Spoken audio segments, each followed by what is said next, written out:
The story of the Gita is the story of Indian civilization itself. We know the Gita as Krishna's counsel to Arjuna on the battlefield of Kurukshetra. But was it Krishna who created it? Or was it poet Vedvyas who was speaking the truth of the universe through Krishna? Does Sanjaya, who told blind King Dhritarashtra all that he saw happening in a faraway battlefield, deserve any less credit? What about all the poets and philosophers who sang, recited, wrote down or translated the Gita for people like us? This is their story, the story of the Gita. Right before the final confrontation between the Pandavas and the Kauravas, Krishna, who is the universe personified, rescues Arjuna from paralyzing doubt by giving him the essence of Vedic thought, the Bhagavad Gita. Vyas told the story of the Mahabharata to his disciple Vaishampayan, who told it to Romaharshan, who told it to Sauti, who told it to Shaunaka in the Naimish forest. 4,000 years ago, the rishis of Aryavarta composed the Rig Veda. In it, they praised the sun, the moon, and the planets. They paid homage to the forces that hold the universe together. In the centuries that followed, the Yajurveda spoke of rituals with which mortals might call upon the gods and praise them. After that, the Upanishads shifted the focus from the celestial to the human. Brahman, that which unites all beings, the song that vibrates and flows through all that exists, is shown to be a universal mind. Over centuries, after much debate and disagreement between monks, the Vedanta came to the people at last. The Puranas and the Ramayana and the Mahabharata were written down in Brahmi script for the first time ever.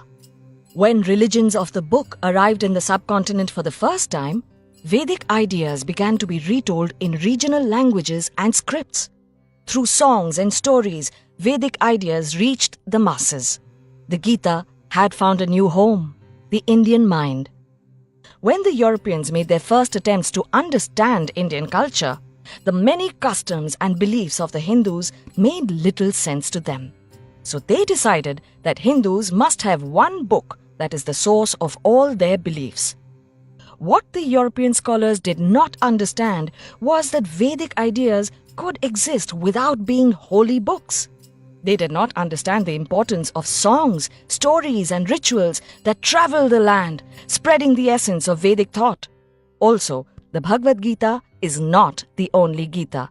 The Puranas speak of the Guru Gita, Ganesh Gita, Avadhuta Gita, Ram Gita, Uddhav Gita, Vyadha Gita, and the Anu Gita. Around the time when the Roman Empire was rising in the Mediterranean, the Mahabharata was being written down in India. In a few centuries, it went from being a short tale called Jaya to being a mighty epic of 100,000 verses. And at its heart, there was the Bhagavad Gita, a book that has been called God's gift to Arjuna. Philosopher Adi Shankara saw in Gita the oneness of divinity and humanity. Ramanuj and Madhav found in the Gita the difference between the human and the divine. In the 20th century, Mohandas Gandhi, Lokmanya Tilak, and Bhimrao Ambedkar all found different meanings in the Gita. Across the seas, Huxley, Oppenheimer, and even Hitler found their hearts reflected in the Gita. There are as many avatars of the Gita as there are minds that it has touched. While it has lived for long and meant many things to many people, the Gita's message remains as simple as it was when the rishis first contemplated the Vedas. Our world is one of infinite variety and change. Life does not last, neither does death. We see the world as we are.